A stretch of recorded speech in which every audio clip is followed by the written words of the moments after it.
இந்த போதைப் பொருள் நடமாட்டம்லாம் தாறுமாற அப்படியே பரவி கொட்டி கிடக்குது. இதெல்லாம் இனிஷியல் ஸ்டேஜ்லேயே யார் கண்ட்ரோல் பண்ணியிருக்கணும்? போலீஸ் டிபார்ட்மெண்ட் அப்போ யார் கையில் இருந்தது?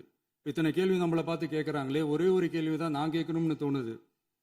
போலீஸ் டிபார்ட்மெண்ட்டை கையில் வச்சுக்கிட்டே பிகினிங்லேயே இனிஷியல் ஸ்டேஜ்லேயே இந்த போதைப் பொருள் நடமாட்டத்தை ஏன் கண்ட்ரோல் பண்ணலை? மனசாட்சி உள்ளவங்க இந்த பிரச்சனையெல்லாம் ஏன் நடக்குதுன்றது அவங்களுக்கே நல்லா தெரியும். இன்னைக்கு சட்டம் ஒழுங்கை பற்றி கேள்வி கேட்கக்கூடாதா அப்படின்னா தாராளமாக கேட்கலாம். இது ஜனநாயக அரசு, மன்னராட்சிலாம் கிடையாது, மனசாட்சி உள்ள மக்களாட்சி. அதனால் கேள்வி கேட்கலாம், எல்லாருக்கும் எல்லா உரிமையும் உண்டு. விமர்சனம் செய்யலாம், எல்லாருக்கும் எல்லா உரிமையும் உண்டு. ஆனால் நம்ம ஆட்சியில் என்ன நடவடிக்கைகள் எடுத்திருக்கோன்றது தெரிஞ்சுக்கிட்டு அதுக்கேற்ற மாதிரி ஒரு நடுநிலையாக பேசுனீங்கன்னா கொஞ்சம் நல்லாயிருக்கும். சட்டம் ஒழுங்கை பற்றி யாருக்கு என்ன யோசனை இருந்தாலும், மக்கள் நலனுக்காக யாருக்கு என்ன யோசனை இருந்தாலும் அதை தாராளமாக சொல்லலாம். நம்ம அரசு அது காது கொடுத்து கேட்கும். ஆனால் நம்ம அரசினுடைய நிர்வாகத்திறன் அதை பற்றி பேசுகிறவங்களுக்கு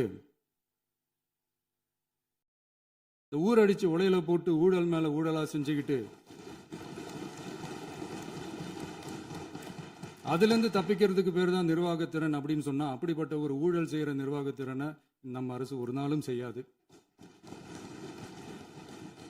பொட்டி பெட்டியா பணத்தை வச்சுக்கிட்டு, பெட்டியை வச்சு எல்லாம் செஞ்சுக்கிட்டு, போதைப் பொருள் பாதுகாவல் கழக மாடல் அரசாங்கம் செஞ்ச ஒவ்வொரு ஊழலா வெளியில வந்துகிட்டு இருக்கு. டாஸ்மாக்ல அது என்னப்பா அது பேரு, பார்ட்டி ஃபண்ட் கட்சி நிதி அப்படின்ற பேர்ல அடிச்ச கொள்ளையெல்லாம் ஒண்ணா இப்போ கவர்மெண்டோட கஜானாவுக்குள்ள கொண்டு சேர்த்துக்கிட்டே இருக்கிறோம்.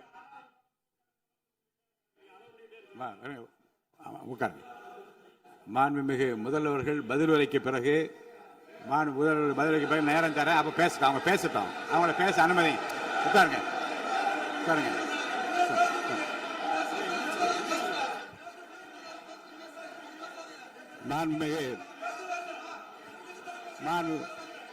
அலோவ் பண்றேன்.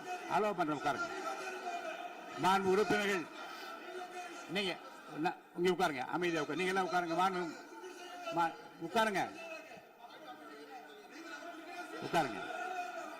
மாண்புமிகு நீங்க எல்லாரும் உட்காருங்க. அமைதியா உட்காருங்க. இருங்க, உட்காருங்க. அப்புறம் நீங்க என்ன உட்காருங்க. நான் கொடுப்பேன், உட்காருங்க. நான் பாயிண்ட் ஆஃப் ஆர்டர் கொடுங்க, நான் கொடுக்கிறேன். உட்காருங்க.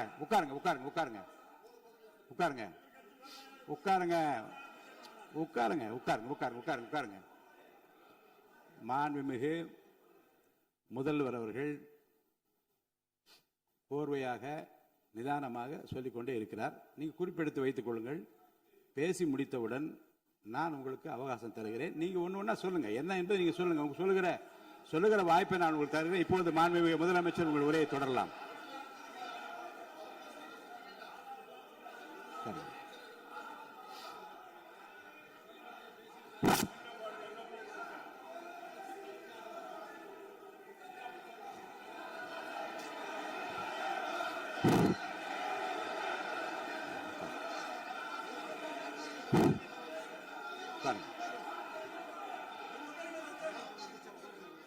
நான் எழுந்த பிறகு உட்கார்றதா உட்காருங்க.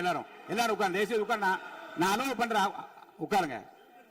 அமைதியா உட்காருங்க. நான் அலோவ் பண்றேன். அமைதியா உட்காருங்க. அங்க இருந்து குரல் கொடுக்காதீங்க.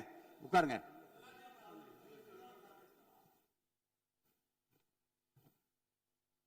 இனிமையான இந்த விவாதத்தில்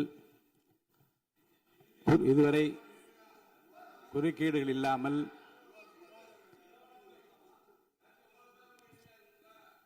கொஞ்சம் அமைதியா இருங்க.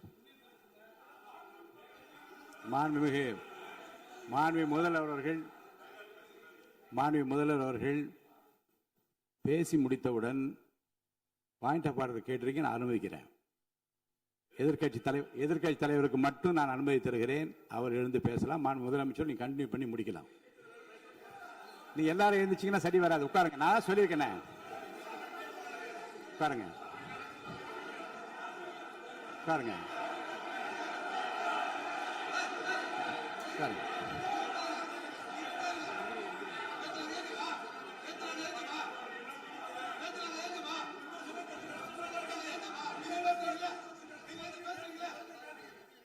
மாண்புமிகு மாண்பு உறுப்பினர் அமைதி காக்க வேண்டும். நேற்று எதிர்க்கட்சி தலைவர் பேசுகிற போதும் அவர் பேசுகிற எல்லாவற்றுக்கும் நான் அனுமதி அளித்தேன். அதில் பாயிண்ட் ஆஃப் கேளுங்க, அந்த விவாதத்தில் கேளுங்க. இப்போதும் மாண்புமிகு முதலமைச்சர் அவர்கள் பேசி முடித்த பிறகு நான் உங்களுக்கு அதுக்குரிய அவகாசத்தை தருகிறேன். நீங்க கேள்வி கேளுங்க. கேட்கிற உரிமையும் விளக்கத்தை பெற்றுக்கொள்ள உரிமை உங்களுக்கு இருக்கிறது. அதற்கு அவகாசம் நான் தருகிறேன்.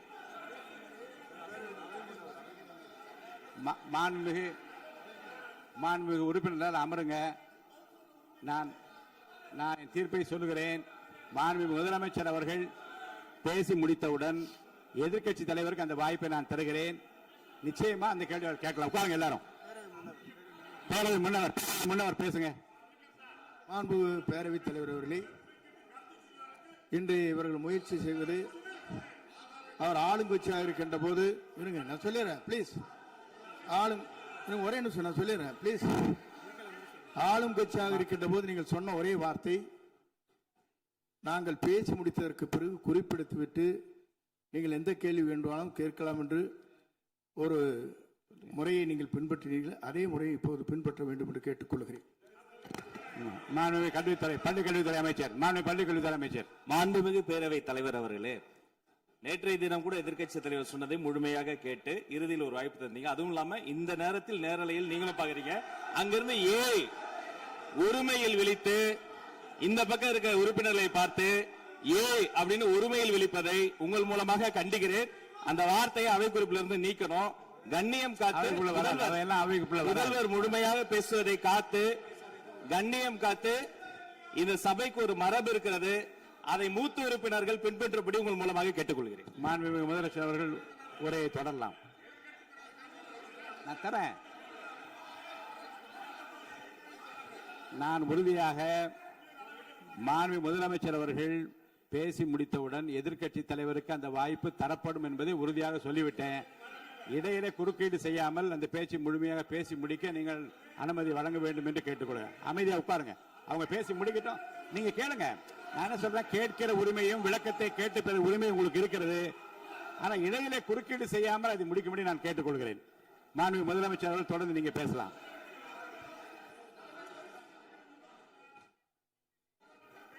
எதிர்க்கட்சி தலைவர் அவர்கள் உங்கள் கட்சியினுடைய உறுப்பினரை அமைதிப்படுத்த வேண்டும் என்று நான் கேட்டுக்கொள்கிறேன். உங்களுக்கு வாய்ப்பு தரவில்லை என்றால் அவர் எழுந்து நிற்பதில் நியாயம் இருக்கு. வாய்ப்பு தரப்போகிறேன். மாண்பு முதலமைச்சர் அவர்கள் பேசி முடித்தவுடன் உங்களுக்கு வாய்ப்பு தரப்படும். அது வரைக்கும் உங்களுடைய உறுப்பினரை அமைதி காக்க நீங்கள் தான் பார்த்துக் கொள்ள வேண்டும். மாண்பு அவை முன்னவர். மாண்பு பேரவைத் தலைவர் அவர்களே, அவர் அப்போது சொன்னது வேறு, இப்போது நடந்து கொள்கிற முறைகள் வேறாக இருக்கிறது. அன்றைக்கு அவர் சொல்லுகிற போது அமைச்சர் அத்தனை பேரும் பேசி முடித்ததற்கு பிறகு உங்களுடைய கருத்துக்கள் யாராவது தெரிவிக்கலாம். இப்போது பின்பற்றினால் நன்றாக இருக்கும். நீங்கள் அதற்காகத்தான் சொன்னீர்கள். முதலமைச்சர் பேசியதற்கு பிறகு எதிர்க்கட்சி தலைவர் அவர்கள் பேசுவதற்கு வாய்ப்பளிக்கிறோம் என்று சொல்லியிருக்கிறார்கள். ஆகவேதான் அந்த வாய்ப்பை நீங்கள் இல்ல அது பதில் சொல்லணும்னு கேட்டிருக்காங்க. பதில் சொல்லணும் சொல்லியிருக்காங்க. பதில் சொல்லினா தங்க பிரச்சனை இல்ல. அப்படி இல்ல. ஆகவே இல்ல நேற்றைய தினம் நீங்கள் அப்படி பேசிக்கொண்டது ஆறாவது இல்ல. நேற்றைய தினம் உங்கள் பேசுகிற போது ஆறாவது குறுக்கிட்டார்களா? நீங்கள் பேசுகிற போது யாருமே குறுக்கிடவில்லை. நீங்க எவ்வளவு பேசினீர்கள், எவ்வளவு வார்த்தைகள் பேசினீர்கள் என்பதெல்லாம் எங்களுக்கு தெரியும். யாருமே அதில் குறுக்கிடவில்லை. இது முதலமைச்சர், எங்கள் முதலமைச்சர் எதிர்க்கட்சி தலைவர் பேசுகிற போது யாரும் குறுக்கிட வேண்டாம் என்று சொன்னார்கள். அதை நாங்கள் பின்பற்றினோம். ஆனால் இன்றைக்கு நீங்கள் பின்பற்றவில்லை என்பதால் வேதனையாக இருக்கிறார். முன்னவர் நேற்று எதிர்க்கட்சி தலைவர் பேசுகிற போது அடுக்கடுக்காக குற்றச்சாட்டுல வைத்தார். இப்போ அதற்குரிய மாண்புமிகு பொதுப்பணித்துறை அமைச்சர் கூட காலையில் அலுவலகத்தை சந்தித்து அவர்கள் சாட்டிய குற்றச்சாட்டுகளுக்கெல்லாம் ஆதாரங்களை எல்லாம் நான் கொண்டு வந்திருக்கிறேன் என்று சொன்னேன். நான் நேற்று அந்த விஷயம் நேற்றோடு முடிந்து விட்டது. ஆதாரங்களை கொடுங்கள். தக்க நேரத்தில் இதை பற்றி சொல்ல வேண்டிய நேர்ந்தால் நான் இதெல்லாம் ஆய்வு செய்து உரிய நேரத்தில் அவை குறிப்பிட்டு ஏற்றுவதற்கு முன்பாக அவரிடம் காட்டி அதற்கு பிறகு அதை பற்றி முடிவெடுக்கும் என்று நான் சொன்னேன். இப்போதும் சொல்லுகிறேன், மாண்பு முதலமைச்சர் அவர்கள் பேசிக் கொண்டிருக்கிறார். பேசி முடிக்கட்டும். எதிர்க்கட்சி தலைவருக்கு உறுதியாக நான் வாய்ப்பு தருவேன். அவர் கேள்விகளை முன்வைக்கலாம், விளக்கங்களை பெறலாம். இப்போதைக்கு பேரவைத் தலைவர் என்ற முறையில் என்னுடைய முடிவு இதுதான். அவையில் இருக்கக்கூடிய உறுப்பினர்கள் அமரும்படி நான் கேட்டுக்கொள்கிறேன். நான் முதலமைச்சர் அவர்கள் பேச வேண்டிய போ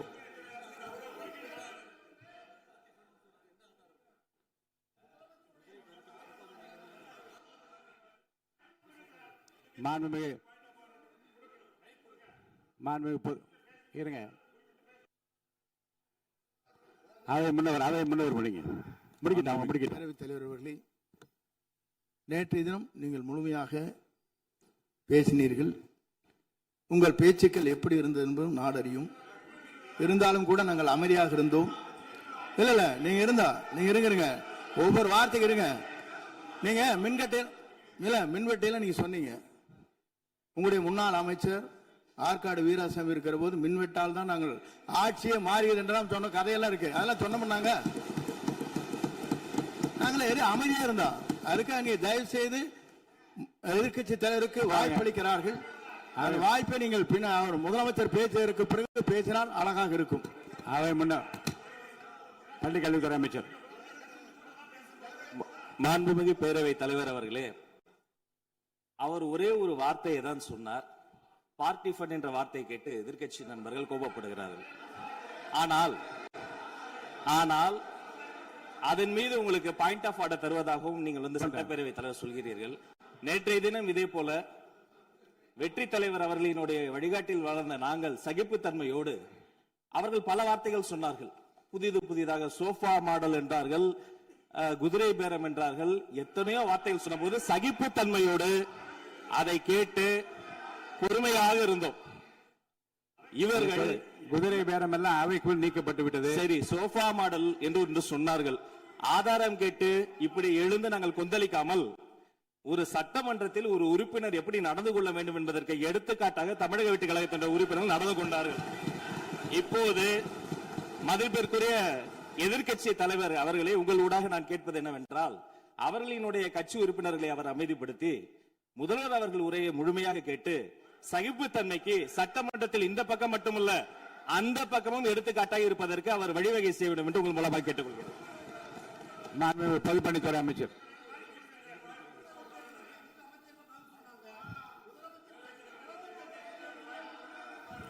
மாண்புமிகு பேரவைத் தலைவர் அவர்களே, திராவிட முன்னேற்ற கழகம் முதல் நாளில் இந்த சபையுடைய மரபையும் பாரம்பரியத்தை பற்றியும் நமக்கு வகுப்பெடுத்தார்கள்.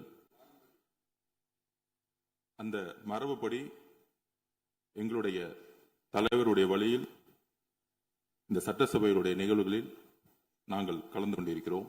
நேற்று எதிர்க்கட்சி தலைவர் பேசும்பொழுது எவ்வளவோ வார்த்தைகள் உண்மைக்கு புறம்பாக சட்டத்திற்கு எதிராக ஒரே நிமிஷம் பேசுறேன். சட்டத்திற்காக பேசும் பொழுது நாங்கள் அமைதியாக இருந்தோம். ஒரு 2-3 முறை தான் அவரு பேசும்போது மினிஸ்டர்கள் இருந்துச்சு நின்னாங்க. ஆனா இன்னைக்கு மாண்புமிகு முதலமைச்சருடைய முதல் உரை, கடந்த 4 நாட்களாக திராவிட முன்னேற்ற கழகம் முதலமைச்சர் ஏன் பேசலன்னு சொல்லிட்டே இருந்தாங்க. இன்னைக்கு பேச ஆரம்பிச்ச உடனே அவர் சொன்ன வார்த்தை பார்ட்டி ஃபண்ட் சொன்னார். எந்த பார்ட்டின்னு சொல்ல. ஆனா அந்த வார்த்தைகள் சொல்லி முடிஞ்ச உடனே எதற்காக முதலமைச்சருடைய பேச்ச இவங்க குறுக்கிறாங்கன்னு தெரியல. நீங்கள் சொன்னதுபடி முதலமைச்சர் பேச வேண்டும். பேசிய பின்பு கருத்துகளுக்கு பதிலளிக்க அவர்கள் பதிலளிக்கும், நாங்களும் பதிலளிக்க தயாராக இருக்கிறத பதிவு பண்றோம். மாண்பு முதலமைச்சர் அவர்கள்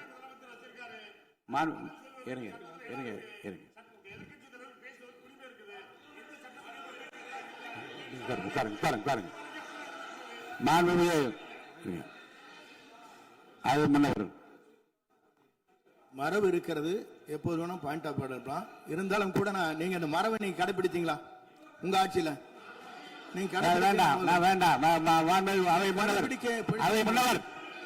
முன்னவர் முன்பு எப்படி நடந்தால் என்பதை பற்றியோ முன்பு நடந்த நிகழ்வுகள் பற்றியோ நீங்கள் சொல்லி மீண்டும் இந்த அவையினுடைய மாண்பை குறைக்க வேண்டாம் என்று நான் கேட்டுக்கொள்ள வேண்டாம். இப்போது உள்ள பிரச்சனை, மாண்பு முதலமைச்சர் அவர்கள் தன்னுடைய பேச்சை உறுதி செய்து முடிக்க வேண்டும். அவர் முடித்த பிறகு எதிர்க்கட்சி தலைவருக்கு நான் நிச்சயமாக வாய்ப்பு தருவேன். அவர் கேள்வி கணைகளை தொடுக்கலாம், சந்தேகங்களை கேட்கலாம், விளக்கம் தருவதற்கு மாண்பு முதலமைச்சர் அவர்கள் தயாராக இருக்கின்றார். அமைதியாக என்னை அமரும்படி நான் கேட்டுக்கொள்கிறேன். இப்ப நான் அனுமதிக்க முடியாது. மாண்பு முதலமைச்சர் உரையை தொடரலாம்.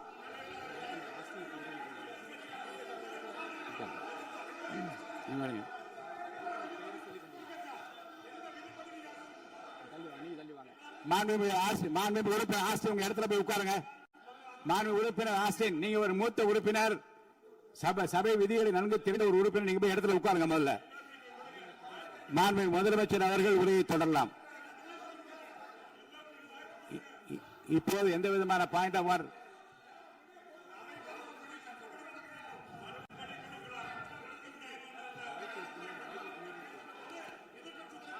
நான் வாய்ப்பு இல்லை என்று சொன்னால் நீ எழுந்து நிற்பதிலே நியாயம் இருக்கிறது. உட்காருங்க. வாய்ப்பு உறுதியாக எதிர்க்கட்சி தலைவருக்கு பாயிண்ட் ஆஃப் ஆர்டர் மட்டுமல்ல, உட்கார்ந்து அவர் பேசிய பேச்சுக்களை என்னென்ன இருங்க, என்ன என்ன என்ன என்ன என்ன உங்களுக்கு சந்தேகம் இருக்கிறதோ, வினாக்கள் இருக்கிறதோ அதை நீங்க கேட்கலாம்.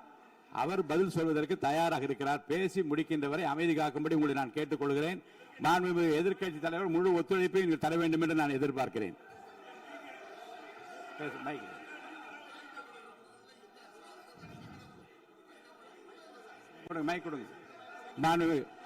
மாண்புமிகு எதிர்க்கட்சி தலைவர், பேரவைத் தலைவர், நீங்க உட்காருங்க. நேற்று நான் பேசும்போது சில அமைச்சர்கள் குறுக்கிட்டு பேசினாங்க, அதற்கு நீங்க அனுமதி கொடுத்தீங்க. அது மாதிரி இன்னைக்கு முதலமைச்சர் பேசும்போது சில வார்த்தைகள், தவறான வார்த்தைகள் பேசுறாரு. அவர் பார்ட்டி ஃபண்ட் அப்படின்னு சொல்லியிருக்கிறாரு. அவர் அமைச்சர் அந்த பார்ட்டி ஃபண்ட் எந்த பார்ட்டின்னு கூட சொல்ல தைரியம் இருந்தா சொல்லுங்க, நாங்க அதெல்லாம் ஃபேஸ் பண்ண தயாரா இருக்கோம். எதையும் ஆதாரத்தோடு எதையும் பேசுங்க. இங்க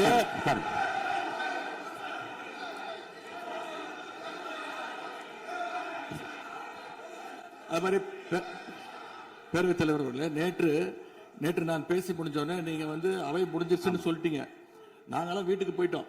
வீட்டுக்கு போய் டிவி போட்டு பார்த்தா அங்க இன்னொரு அமைச்சர் இன்னும் பதில் சொல்லிட்டே இருந்திருக்கிறாரு. அதற்கெல்லாம் நாங்க இப்ப என்ன பதில் இது, என்ன மரபு இது? நீங்க இப்ப பேசிக்கிட்டே இருப்பீங்களா? நாங்க அதை பார்த்துக்கிட்டே இருக்கணுமா? அதே மாதிரி இன்னைக்கு முதலமைச்சர் அவர்கள் பேசும்போது நாங்களும் அமைதியா கேட்டுட்டு தான் இருந்தோம். ஆனா சில கருத்துக்கள் அவர் பேசும்போது அதை நாங்க அனுமதிக்க முடியாது. ஆதாரத்தோடு ஏதாவது பேசணும்னா, குற்றச்சாட்டுகள் சொல்லும் போது ஆதாரத்தோடு சொன்னீங்கன்னா அதை நாங்க ப்ரூவ் பண்றதுக்கு தயாராக இருக்கு. மாண்புமிகு உறுப்பினர் அவர்கள் இருங்க. நேற்று மாண்புமிகு எதிர்க்கட்சி தலைவர்கள் பேசியதும், மாண்புமிகு பொதுப்பணித்துறையர்கள் பேசியதும் ஆதாரம் இல்லாமல் பேசக்கூடாது என்று நான் சொன்னேன். ஆய்வு செய்து நீக்கப்பட வேண்டியது நீக்கும் என்று சொன்னேன். இப்போது மாண்புமிகு முதல்வர் அவர்கள் பேசி முடிக்கட்டும். நீங்கள் கூறிய கருத்துப்படி அதில் ஆதாரங்கள் இல்லாத குறிப்பாக இருந்தால் அதை நீக்குவதற்குரிய உரிமை எனக்கு இருக்கிறது. ஆய்வு செய்து நான் நடவடிக்கை எடுப்பேன். இப்போது மாண்புமிகு முதலமைச்சர் அவர்கள் பேசலாம். இந்த டாஸ்மாக் மாதிரியே பல டிபார்ட்மெண்ட்லயும், மறுபடியும் சொல்றேன், கட்சி நிதின்ற பேர்ல அடிச்ச கொள்ளைய ஒன்னா கவர்மெண்டோட கஜானாக்குள்ளேயே கொண்டு சேர்த்துக்கிட்டே இருக்கிறாங்க. இப்பவும் சொல்றேன், மக்கள் பணத்துல இருந்து ஒரு பைசா கூட தொடமாட்டோம், தொடவும் விடமாட்டோம், தொட்டா விடமாட்டோம். இதுக்கு முன்னாடி தொட்டவங்களையும் விடமாட்டோம்.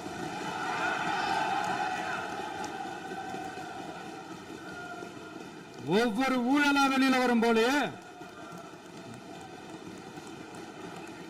ஒவ்வொரு வேஷமா கலைஞ்சிரும் போலயே, இங்க இருக்கிற நிறைய பேரு நடுங்கி போய் இதுல நம்ம மேல அவதூறு வேற. இப்ப புதுசா ஒரு வெப்பன் ஒண்ணு கொண்டு வந்திருக்காங்க. அது என்ன தெரியுமா? அவங்க தயவால தான் நம்ம ஆட்சி நடக்குதான். மக்கள் தயவால இந்த ஆட்சி நடந்துகிட்டு இருக்கு. மனசாட்சி உள்ள சக்திகளோட ஆதரவால இந்த ஆட்சி நடந்துகிட்டு இருக்கு. நாங்க தான் அனுப்பி வச்சோம் அப்படின்றாங்களே. அனுப்பி வச்சவங்களுக்கு மினிஸ்ட்ரியில இடம் கொடுத்தா ஏன் கதறீங்க? ஏன் இவ்வளவு கோபம்? ஏன் இவ்வளவு கதறல்?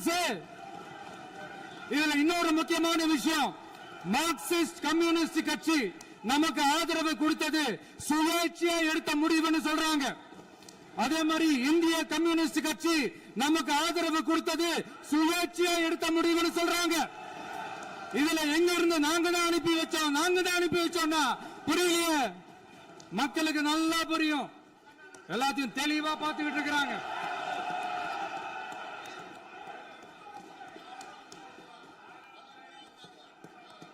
முதலமைச்சர் கண்டினியூ பண்ணலாம். மாண்பு முதலமைச்சர்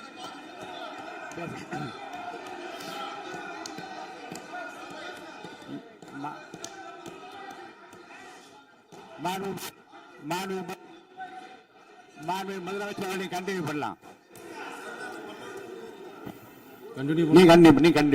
நீங்க கண்டினியூ பண்ணலாம்.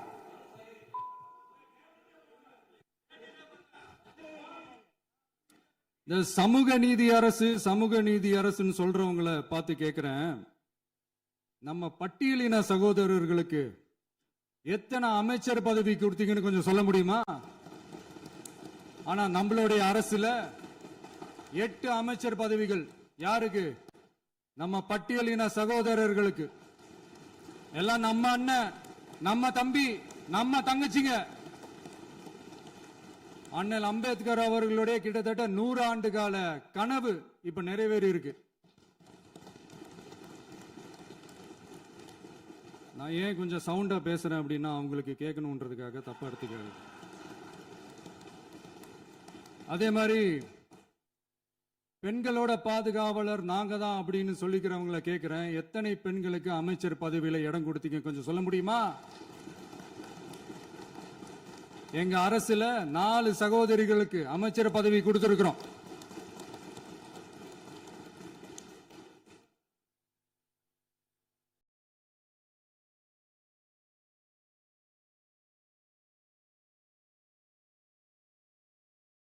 அதனால மக்களால் நிராகரிக்கப்பட்டு மக்களால் அகற்றப்பட்டவங்களுக்கு ஒண்ணு சொல்லிக்கிறோம், தப்பே செய்ய மாட்டோம், ஊழலே செய்ய மாட்டோம், நேர்மையா தான் இருப்போம், நியாயமா தான் இருப்போம் அப்படின்னு சொல்றவங்களால மட்டும்தான் கூட்டணி ஆட்சி அமைக்க முன்வரும். ஆட்சியிலையும் பங்கு, அதிகாரத்திலையும் பங்கு கொடுக்க முன்வரும்.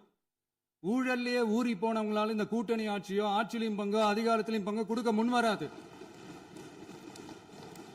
மெஜாரிட்டி இருந்தாலும் தரமாட்டாங்க, மெஜாரிட்டி இல்லைனாலும் தரமாட்டாங்க. கேட்டா ரெடிமேடா ஒரு பதில் ஒண்ணு வச்சிருப்பாங்க, கூட்டணி ஆட்சியை மக்கள் விரும்ப மாட்டாங்கன்னு. அதே மக்கள் தான் இப்ப அவங்கள பார்த்து சிரிக்கிறாங்க.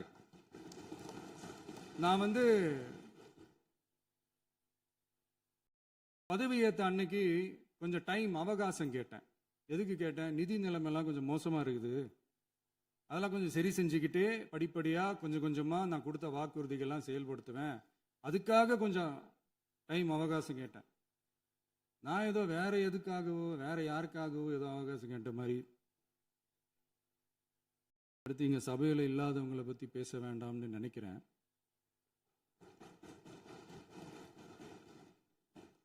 இங்க நம்மளை பத்தி அவதூறு பரப்புறதோட மட்டும் இல்லாம இப்ப நம்ம மக்கள் மேலேயும் அவதூறு பரப்ப ஆரம்பிச்சிட்டாங்க. மக்கள் நமக்கு ஓட்டு போட்டது தப்பான், குடும்பமா நமக்கு ஆதரிச்சது தப்பான். இது இப்ப இல்ல, நான் சொல்றது எம்ஜிஆர் அவர்கள் காலத்திலிருந்தே. அப்பவே அவர் ஜெயிச்சப்போ அதே மக்களை தப்பா பேசுறது. மக்கள் என்ன பண்ணிட்டாங்க, எம்ஜிஆர் என்ன பண்ணிட்டாரு, எம்ஜிஆர் என்ன இது பண்ணிட்டாரு. 50 வருஷமா ஒரே டெக்னிக்கா.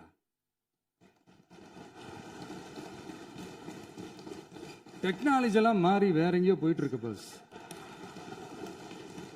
இதுல கொஞ்சம் டெக்னிக்காச்சும் கொஞ்சம் மாத்தினா கொஞ்சம் நல்லா இருக்கும்.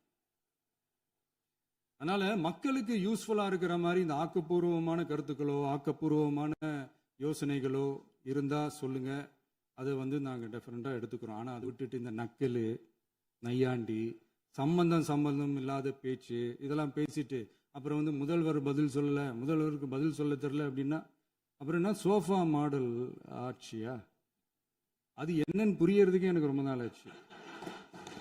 இந்த sofa set, table chair, teapoy, furniture பிசினஸ்லாம் வேற எங்க வெளியில போய் பண்ண சொல்லுங்க. அப்படி அந்த பிசினஸ் தான் பண்ணணும்னா நிறைய பிசினஸ் பண்ற மாதிரி வெளியில போய் பண்ண சொல்லுங்க, இங்க சட்டசபைக்குள்ள வேணாம். அதனால ஆக்கப்பூர்வமான கருத்துக்கள் இருந்தா சொல்லுங்க, டெஃபினட்டா அது சரியா இருந்தா நாங்க ஏத்துக்கிறோம். எனக்கு ஒரு குட்டி கதை ஒன்று ஞாபகம் வருது, சொல்லாமா? ஒரு ஊர்ல ஒரு பெரியவர் வெயில் ரொம்ப ஜாஸ்தியா இருக்குன்னு சொல்லிட்டு கண்ணுக்கு மேல கை வச்சுக்கிட்டு இப்படி சுத்தி முத்தி தேடிக்கிட்டு இருந்தாராம். அப்ப கூட இருந்த ஒரு சின்ன பையன் என்ன தேடுறீங்க அப்படின்னு கேட்டானா. அதுக்கு அந்த பெரியவர் சொன்னாரா, அது ஒண்ணு இல்ல தம்பி, உங்க அப்பா இங்கதான் இருப்பாருன்னு சொன்னாங்க, அதான் தேடிக்கிட்டு இருக்கேன். எங்க உங்க அப்பாவையா காணோம்?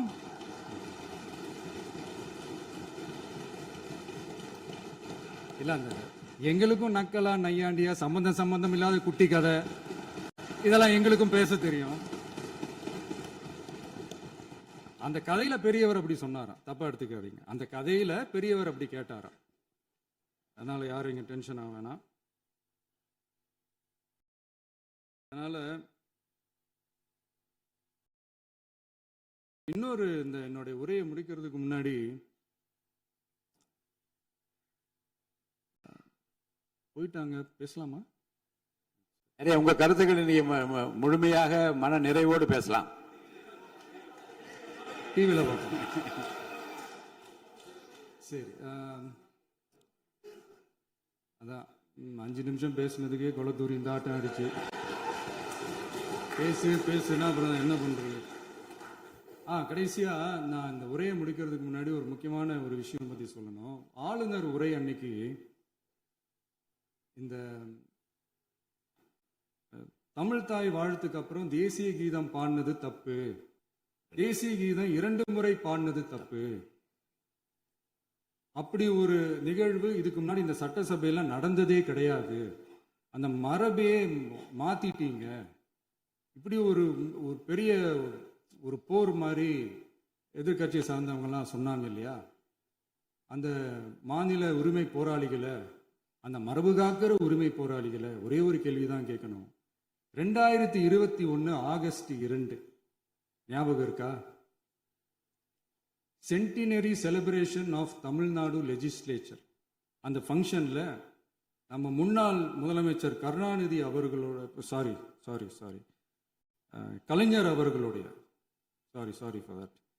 கலைஞர் அவர்களுடைய புகைப்படத்தை மாண்புமிகு குடியரசுத் தலைவர் திறந்து வைக்கிற ஒரு ஃபங்க்ஷன். அந்த ஃபங்க்ஷன்ல national anthem followed by Tamil Thai Vazhthu அப்படின்னு அறிவிச்சது ஞாபகம் இருக்கா? அதாவது தேசிய கீதத்துக்கு அப்புறமா 2வது முறையா, நோட் திஸ் பாயிண்ட் மாண்புமிகு பேரவைத் தலைவர் அவர்களே, ப்ளீஸ் நோட் திஸ் பாயிண்ட். தேசிய கீதத்துக்கு அப்புறம் 2வது முறையாக தமிழ் தாய் வாழ்த்து பாடப்படும் அப்படின்னு சொன்னது ஞாபகம் இருக்கா? அதுவும் முத்தமிழ் அறிஞர் அப்படின்னு சொல்ற நம்ம கலைஞர் அவர்களுடைய அந்த புகைப்படம் வெளியிட்டு விழாவில் அவர் இருந்த இதே சபையில தமிழ 2வது இடத்துக்கு தள்ளினது யாருன்னு ஞாபகம் இருக்கா? அது மட்டும் இல்ல, அந்த தேசிய கீதத்தை நாட்டுப்பண் நேஷனல் ஆந்தம்னு சொல்லி அதே ஃபங்க்ஷன்ல கடைசியா ஃபங்க்ஷன் முடியும் போது செகண்ட் டைம் தேசிய கீதம் பாடினதும் ஞாபகம் இருக்கா? இதே அவையில் தான், அது அவை குறிப்பிலும் இருக்கிறது, இதே அவையில் தான் நடைபெற்றது. இந்த தக்க நேரத்தில் இந்த ஆதாரங்களை அளித்த மாண்பு முதல் அவர்களுக்கு நன்றியை தெரிவித்துக் கொள்கிறேன். டவுட் இருந்தா இந்த புக்கை பார்த்து தெரிஞ்சுக்கலாம். அதனால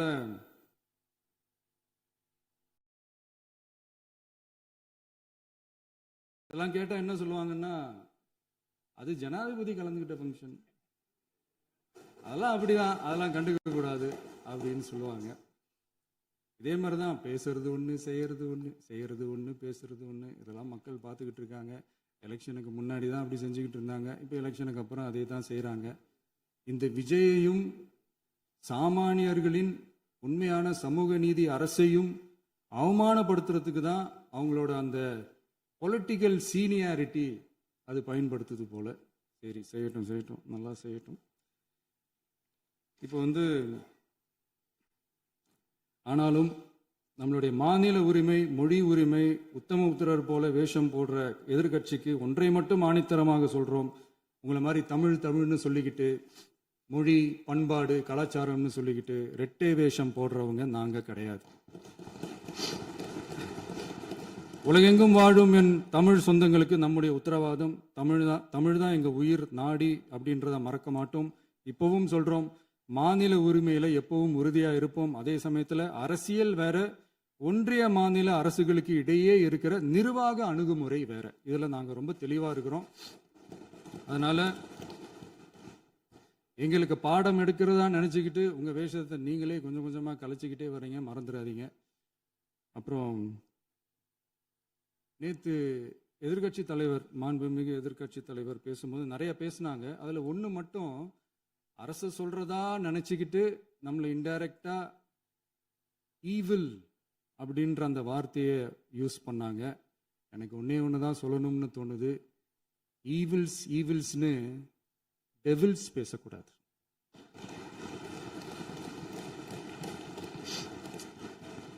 அவங்க இருந்திருந்தா ஒரு ஆக்ஷன் பண்ணணும்னு எனக்கு தோணுச்சு.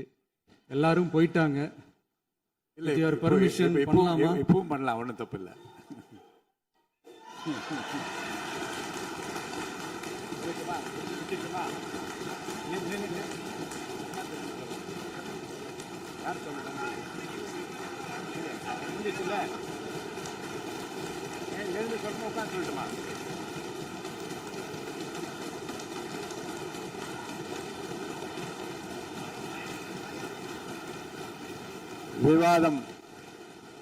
விவாதம் முடிவுற்றது. மாண்புமிகு உறுப்பினர்கள் முன்மொழிந்த திருத்தங்கள் வலியுறுத்தப்படுகின்றனவா என்று அறிய விரும்புகிறேன். மாண்புமிகு உறுப்பினர்கள் முன்மொழிந்த திருத்தங்கள் அனைத்தும் பேரவையின் அனுமதியில் திரும்ப பெறப்படுகின்றன. 2026 ஆண்டு ஜூன் திங்கள் 18ஆம் நாளன்று சட்டமன்ற பேரவைக்கு மாண்புமிகு ஆளுநர் அவர்கள் ஓந்தளித்த பெருரைக்கு தமிழ்நாடு சட்டமன்ற பேரவை உறுப்பினர்கள் பெரிதும் நன்றி உடையவர்களாவர் என்று மாண்புமிகு பேரவை துணைத் தலைவர் திரு மு. ரவிசங்கர் அவர்களால் 19/6/2026 நாளன்று முன்மொழியப்பெற்ற தீர்மானம் பேரவையின் முடிவுக்கு விடப்படுகிறது. ஏற்போர் ஆம் என்க, மறுப்போர் இல்லை என்க. ஏற்போரே அதிகம் என்று கருதுகிறேன். ஏற்போரே அதிகம். தீர்மானம் நிறைவேறியது. அரசினர் தீர்மானம். பேரவை மீண்டும் கூடும் நாள் குறிப்பிடப்படாமல் ஒத்திவைக்கப்பெறும் தீர்மானம். மாண்புமிகு பேரவை முன்னவர் அவர்கள். மாண்புமிகு பேரவைத் தலைவர் அவர்களே, பேரவை விதி 25(1) கீழ் 1 படி பேரவை மீண்டும் கூடும் நாள் குறிப்பிடப்பெறாமல் ஒத்திவைப்பு பெறலாம் எனும் தீர்மானத்தை மொழிகிறேன். மாண்புமிகு பேரவை முன்னவர் அவர்களின் தீர்மானம் பேரவையின் முடிவுக்கு விடப்படுகிறது. ஏற்போர் ஆம் என்க, மறுப்போர் இல்லை என்க. மறுப்போரே இல்லை என்று கருதுகிறேன். மறுப்போரே இல்லை. தீர்மானம் ஒருமனதாக நிறைவேறியது. பேரவை மீண்டும் கூடும் நாள் குறிப்பிடப்பெறாமல் ஒத்திவைக்கப்படுகிறது. வணக்கம்.